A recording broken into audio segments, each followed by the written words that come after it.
शिवलिंग यालाच महादेवाची पिंड असंही म्हणतात. अनेक लोक आपल्या देवघरात किंवा तुळशीमध्ये शिवलिंग ठेवताना दिसतात किंवा त्यांची पूजा करताना दिसतात. पण शिवलिंगाची पूजा घरात करणे शुभ असते की अशुभ असते? त्याचबरोबर तुळशीमध्ये तुम्ही शिवलिंग ठेवू शकता का? आणि जरी आपण शिवलिंग ठेवलेलं असलं तरी शिवलिंग ठेवण्यामागे कोणते नियम पाळावेत किंवा शिवलिंगाची पूजा करताना कोणत्या गोष्टींची विशेष काळजी घ्यावी, नाही तर आपल्याला अत्यंत मोठे दुष्परिणाम भोगावे लागू शकतात किंवा आपल्या घरामध्ये अडचणी येऊ शकतात. तर अशी संपूर्ण माहिती मी तुम्हाला आजच्या व्हिडिओमध्ये सांगणार आहे. त्यासाठी व्हिडिओ शेवटपर्यंत पहा. पण त्याआधी आपल्या चॅनेलवरती नवीन असाल तर अन्वीज मराठी कॉर्नर या चॅनेलला सबस्क्राईब करायला विसरू नका. लगेच आपण व्हिडिओला सुरुवात करूया. शिवपुराणात असं म्हणलेलं आहे की शिवलिंग हे अत्यंत संवेदनशील असतं आणि म्हणूनच त्याच्या थोड्याशाही पूजेने आपल्याला मोठी शुभफळे मिळू शकतात. मात्र शिवलिंग घरात ठेवताना काही गोष्टींची आपण विशेष काळजी घ्यावी लागते आणि जर आपण या गोष्टींकडे विशेष लक्ष दिलं तर आपल्यावरती शिवकृपा नक्की बरसते. आपल्यातील साध्या सुध्या पूजेने सुद्धा शिवशंभू प्रसन्न होतात. अगदी मनोवांछित वरदान ते नक्की देतात. तुम्ही जे काही मागाल, तुमची जी काही इच्छा आहे त्या इच्छेची पूर्ती भोलेनाथांच्या कृपेने नक्की पूर्ण होते. पण त्यासाठी पुढे मी जे काही तुम्हाला नियम सांगणार आहे त्या गोष्टी आपण नक्की पाळा. त्या गोष्टींचं पालन आपण नक्की केलं पाहिजे. शिवपुराणात शिवलिंगाच्या पूजेचं विशेष महत्त्व सांगितलं आहे. जर आपण शिवलिंगाची पूजा नियमित केली तर महादेव खूप लवकर प्रसन्न होतात आणि भक्तांच्या सर्व मनोकामना पूर्ण करतात. काही लोक घरातही शिवलिंगाची प्रतिकृती ठेवतात, परंतु शिवलिंग घरात ठेवण्याचे काही विशेष नियम आहेत.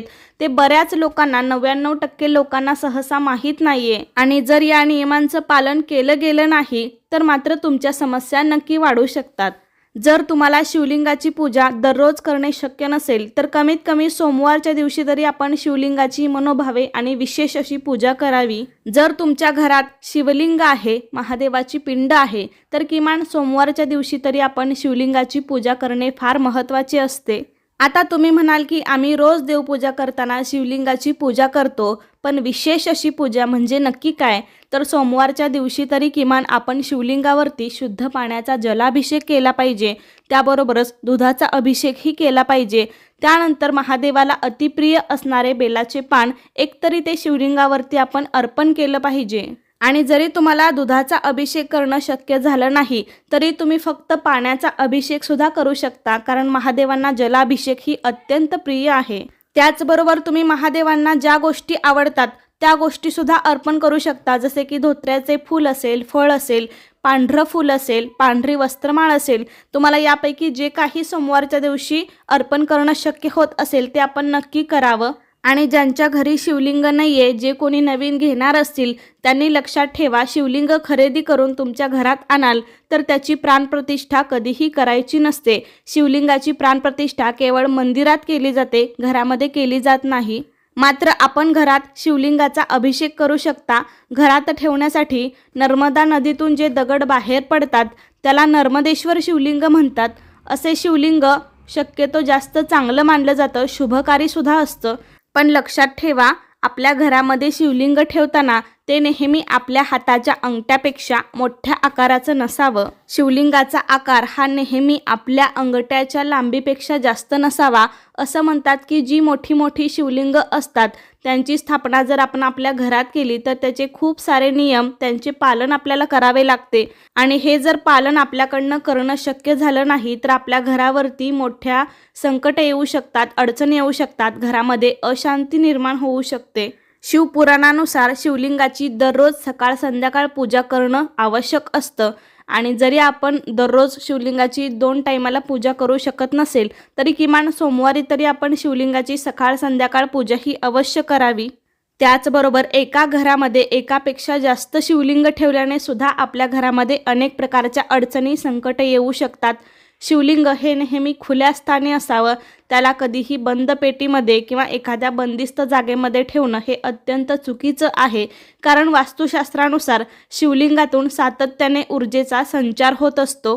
आणि म्हणूनच या शिवलिंगावरती जलधारा म्हणजेच पाण्याची संततधार पडत राहील याची आपण कटाक्षाने काळजी घ्यायला हवी। जर तुमच्या घरामध्ये शिवलिंग आहे तर या शिवलिंगावरती सातत्याने जलधारा म्हणजेच पाण्याचे थेंब थेंब पडत राहायला हवे, जेणेकरून ही ऊर्जा शांत राहील।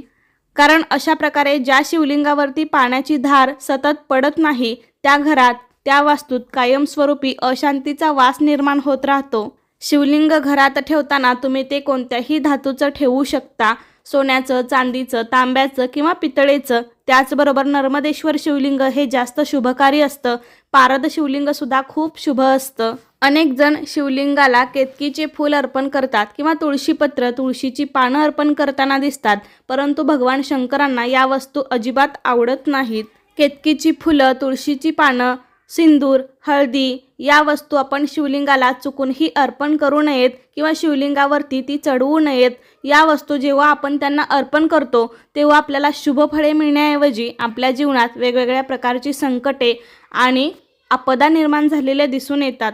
त्याचबरोबर असं म्हणतात की तुमच्या घरात जर तुम्हाला शिवशंकर यांचा आशीर्वाद प्राप्त करायचा असेल तर सर्वोत्तम गोष्ट म्हणजे आपण शिवलिंगाला कधीही एकटं ठेवू नये।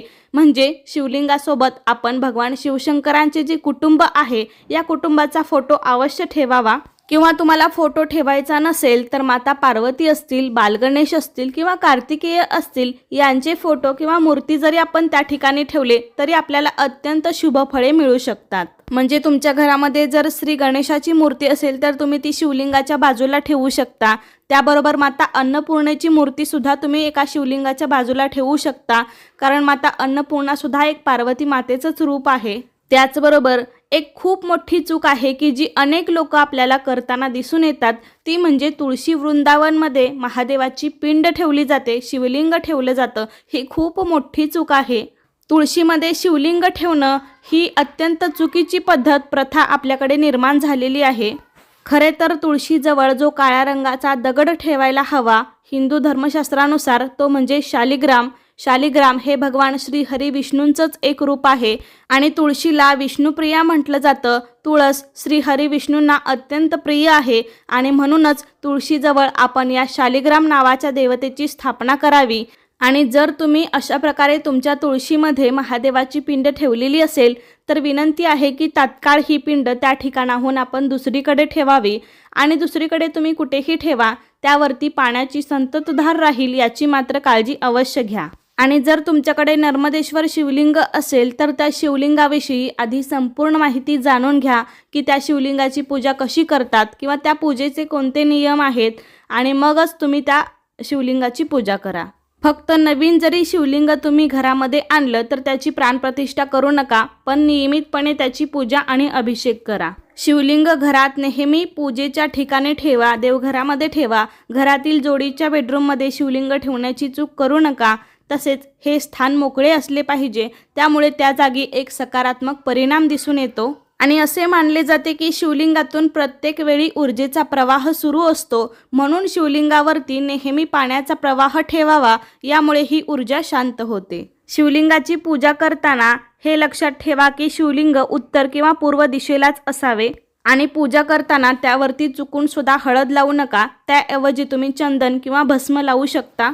हिंदू धर्मशास्त्र असं मानतं की ज्या व्यक्तींच्या जीवनात मोठी मोठी संकटे आहेत, मोठे आजार आहेत, घरात अशांती आहे, अशा लोकांनी शिवलिंगाची दररोज विधिवत पूजा अवश्य करावी। त्यांनी दररोज विधिवत नियमित पूजा केली तर मोठे मोठे आजार दूर होतात, घरात सुखशांती निर्माण होते, भाग्य प्रबळ बनतं। कारण शिवशंकरांची अत्यंत मनापासून पूजा केली, आराधना केली तर ते आपल्याला लवकर प्रसन्न होतात। शिवशंभू अत्यंत भोळे आहेत, दयाळू आहेत, भोले बाबा आहेत, त्यामुळे साध्या सुध्या पूजेने सुद्धा शिवशंभू प्रसन्न होतात।